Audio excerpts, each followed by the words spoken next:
तो अब इसराइल का बदला शुरू हो गया है। जी हाँ, आज अरब इसराइल वॉर का दूसरा दिन है और कल पहले दिन जो है, जैसा आप हम सबने देखा था, जो हमास ने हमला किया था इसराइल के कई शहरों पे एक साथ, उसमें अब तक जो इजरायली लोगों के मरने की संख्या है वो 319 बताई जा रही है और उसके अलावा करीब 800 से ज़्यादा लोग घायल हैं।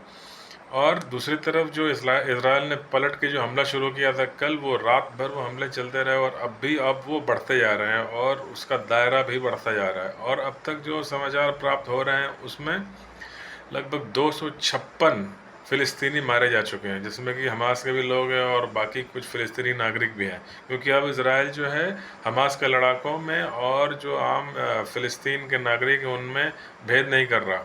क्योंकि इसमें जो हमला हुआ ये सिर्फ हमास के फाइटर्स नहीं थे, बल्कि इसमें जो कॉमन फ़िलिस्तीनी पैलेस्टीनियन सिविलियन लोग थे वो भी हथियार लेके घुस आए थे भारी संख्या में। और अभी भी इसराइल के अलग अलग शहरों में और गांवों में वो घुसे हुए हैं और कई जगह पे उनका कब्जा भी है और इसराइल की सेना के साथ और वहाँ की पुलिस के साथ उनकी लड़ाई भी चल रही है जगह जगह पे।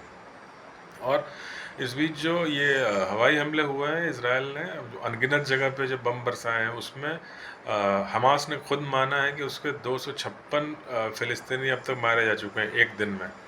तो अब ये कहा जा रहा है कि इसराइल का जो नुकसान होना था वो अंत हो गया और फ़िलिस्तीन का नुकसान अब शुरू हुआ है। तो जिसमें 256 एक दिन में ही हो चुका है। इसके अलावा जो इसराइल की नेवी है उसने भी कहीं अलग कोई वहाँ एक सी बीच है वहाँ कुछ एंगेज किया, जिसमें 5 फ़िलिस्तीनियों को वहाँ भी मार गिराया उन्होंने। और ये एक पूरी तरह से युद्ध का शक्ल लेता जा रहा है। अगर आप इसमें देखें तो आज अलग अलग शहरों में, मिडिल ईस्ट के और यूरोप के अलग अलग शहरों में अब तो बाकायदा झंडे लगाए गए हैं और सपोर्ट स्टेटमेंट आ रही है, जिसमें कि फ़िलिस्तीन की तरफ से कल ईरान ने तो सपोर्ट किया ही था, पाकिस्तान ने भी कल सपोर्ट किया था। उसके अलावा जो वहाँ के मिडिल ईस्ट की टिपिकल कंट्रीज़ हैं जिन्होंने पहले भी बहुत बार जंग लड़ी है इसराइल के साथ, जैसे कि लीबिया, सीरिया, जॉर्डन और यहाँ तक कि आज सऊदी अरेबिया भी खुल के समर्थन में आ गया है अब फ़िलिस्तीन यानी पैलेस्टाइन के या हमास के समर्थन में आ गया। उनका कहना है कि इसराइल की गलती से ही ये सारा युद्ध भड़का है।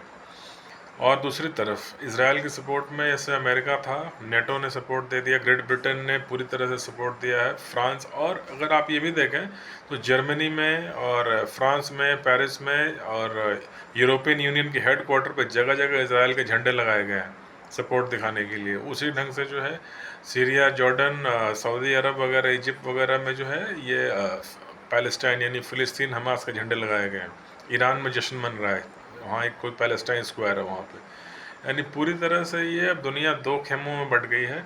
और इसमें जैसे एक दिन में जितना नुकसान हुआ है हमास का, उसमें अब तक तो ये मुझे पूरी तरह, हालांकि मैंने अच्छी तरह से अभी देखा था, कई सारे न्यूज़ पोर्टल इसमें अल जज़ीरा के थे, इंडिया के भी जो अलग अलग वेबसाइट है, बाकी जो टीवी न्यूज़ रिपोर्ट्स है, सब देखने के बाद जो अभी तक 319 इसराइली और 256 फ़िलिस्तीनी अब तक मारे जा चुके हैं।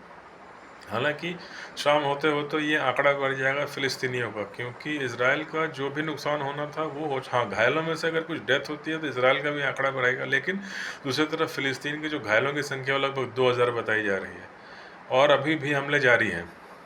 और अभी इसराइल अब आज कई जगह टेलीविज़न चैनल्स पे ये दिखाया जा रहा है कि अब इसराइल एक तरह से अब ज़मीनी हमला करने की तैयारी कर रहा है और वो गाज़ा पट्टी की तरफ आगे बढ़ रही है इसराइल की सेनाएं, जैसे बिल्कुल युद्ध में बढ़ी जाती है। और इसके अलावा जो एक और बड़ी घटना कल हो गई थी उसमें यह था कि जो इसराइल के कई सारे टॉप मिलिट्री कमांडर्स थे, इसमें कि 1 या 2 ब्रिगेडियर जनरल रैंक के ऑफिसर थे, वो भी अभी तक शायद फ़िलिस्तीनियों के कब्ज़े में हैं। कई नागरिक उनके कब्ज़े में हैं, औरतें, बच्चे हैं। और उनके अलावा जो 26 इसराइल के सैनिक हैं वो भी मारे गए थे कल के इस हमले में। यानी कि अब ये जो बातें पूरी तरह से निकल के आई हैं सामने, इसमें तो अब लगता है कि ये आर पार की लड़ाई है, या तो इसमें इसराइल रहेगा या फ़िलिस्तीन रहेगा, कुछ ना कुछ इस बार होके रहेगा। या अगर ये लड़ाई रुके भी तो बहुत दिनों के बाद, एक लंबे समय के बाद जाके ये युद्ध कहीं थमेगा, तब तक नुकसान बहुत ज़्यादा हो चुका होगा, जिसमें कि ऐसी आशंका लग रही है कि ज़्यादा से ज़्यादा नुकसान अरब और फ़िलिस्तीन का ही होगा। हो सकता है कि और भी इलाके खाली करा ले, जो बचा खुचा वेस्ट बैंक, गाज़ा पट्टी है, वो भी खाली करा के जो है वहाँ इसराइल के लोगों को बसा दिया जाए। और एक और चौंकाने वाली घटना सामने आई, जिसमें अल जज़ीरा में अगर आप देखेंगे तो उनके न्यूज़ पोर्टल पर एक न्यूज़ ये भी है कि जो इजरायली सेटलर्स हैं, यानी जो इसराइल के सिविलियन हैं, क्योंकि वहाँ पे सबको हथियार दिया हुआ है, अब उन्होंने आगे बढ़ बढ़ के जो है फ़िलिस्तीनियों के ऊपर हमला शुरू कर दिया, जिसमें कि 1 या 2 फ़िलिस्तीनी मारे गए इजरायली नागरिकों के हमले में। उसके अलावा जो इसराइल ने बमबारी करी है, उसमें एक कोई रेफ्यूजी कैंप था गाज़ा पट्टी में, उस पर भी हमला किया गया है। शायद कोई हॉस्पिटल था, उस पर भी हमला किया गया है, क्योंकि कल जो हमास के लोगों ने हमला किया था, उसमें भी कुछ हॉस्पिटल और बीमार लोगों को टारगेट किया गया था। तो अब इसराइल भी एकदम उसी तरह से बदला लेता हुआ दिख रहा है, जिसमें कहीं कोई रहम की गुंजाइश नहीं लग रही है। ये भेद नहीं कर रहा है इसराइल की ट्रूप्स कि भाई कौन सिविलियन है, कौन रेफ्यूजी कैंप है, कि हॉस्पिटल है, या कौन क्या है।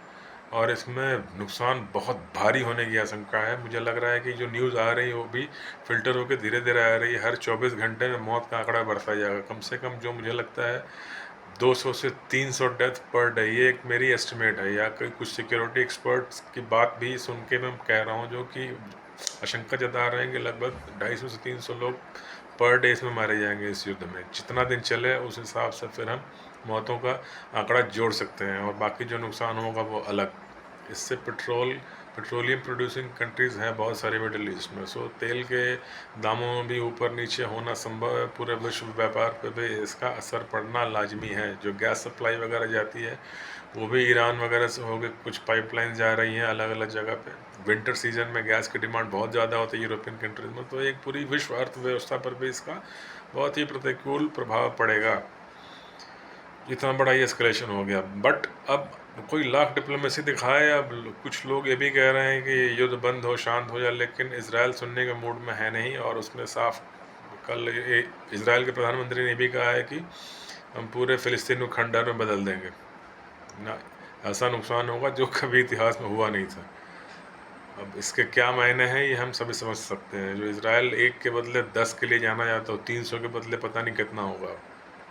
और सबसे ख़तरनाक बात यह है कि जिस ढंग से देशों की इसमें गोलबंदी हो रही है, सारी जो गल्फ़ कंट्रीज़ हैं मिडल ईस्ट की, उसमें जो 5-6 बड़े देश हैं, वो उन्होंने क्लियरली एकदम सीधे तौर पे हमास का समर्थन किया है, और अपने झंडे भी लगा दिए हैं, वहाँ जश्न मनाया जा रहा है। और दूसरी तरफ नेटो और यूरोपियन यूनियन ने भी पूरी तरह से इसराइल का समर्थन किया है। और फ्रांस, जर्मनी या बर्लिन या कोई और शहर था जर्मनी का, वहाँ तो सीधे तौर पे यूरोपियन यूनियन के हेडक्वार्टर्स पे इसराइल का झंडा लगाया गया है। यूएसए में, जर्मनी में, फ्रांस में इसराइल का झंडा लगाया गया है। ग्रेट ब्रिटेन ने तो साफ कह दिया हम साथ हैं।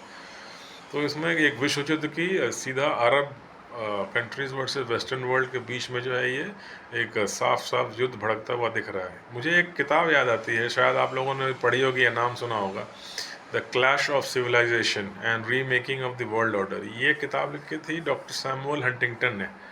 ये एक पॉलिटिकल थिंकर थे अमेरिका के, जो इन्होंने ये बुक लिखी थी शायद 90s में कभी। मैंने वो बुक पढ़ी थी, और ये घटना देख के एकदम से मुझे उस बुक में लिखी हुई बातें याद आ रही हैं। उन्होंने ये प्रिडिक्ट किया था, वो कोई ज्योतिष नहीं थे, पॉलिटिकल साइंटिस्ट थे, जो विश्व की व्यवस्था है, वर्ल्ड ऑर्डर है पॉलिटिक्स की, वो देखते हुए उन्होंने कहा था कि आगे जाके इस्लाम वर्सेस वेस्टर्न वर्ल्ड के बीच में एक बहुत ही गंभीर टकराव होने की स्थिति है, जिसमें कि जो जीतेगा वही इस दुनिया पर राज करेगा। तो ये एकदम से कुछ वैसा ही बनता हुआ दिख रहा है, जिसमें कि समझौते की अब कोई गुंजाइश नहीं लगती। ये कुछ इस ढंग का हो गया है।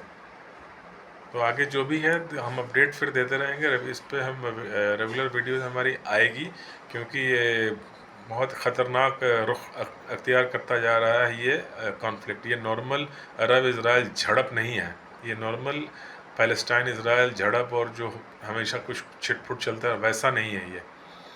ये सीधा सीधा दो ब्लॉक्स का टकराव है, जिसमें कि अरब वर्ल्ड और वेस्टर्न वर्ल्ड दोनों आमने सामने होते हुए नज़र आ रहा है। जबकि सऊदी अरेबिया अमेरिका का एक पार्टनर एलाई माना जाता था, सहयोगी माना जाता था, उसने भी यहाँ पे साफ स्टांस ले लिया है हमास की तरफ, यानी कि अमेरिका और इजराइल के ख़िलाफ़। तो देखते हैं आगे क्या होता है। प्लीज़ मेरे चैनल को लाइक कीजिए, वीडियो को शेयर कीजिए और सब्सक्राइब भी कीजिए। और मिलते हैं फिर बहुत जल्दी बातें नई पुराने में इस अपडेट के साथ। बहुत बहुत धन्यवाद।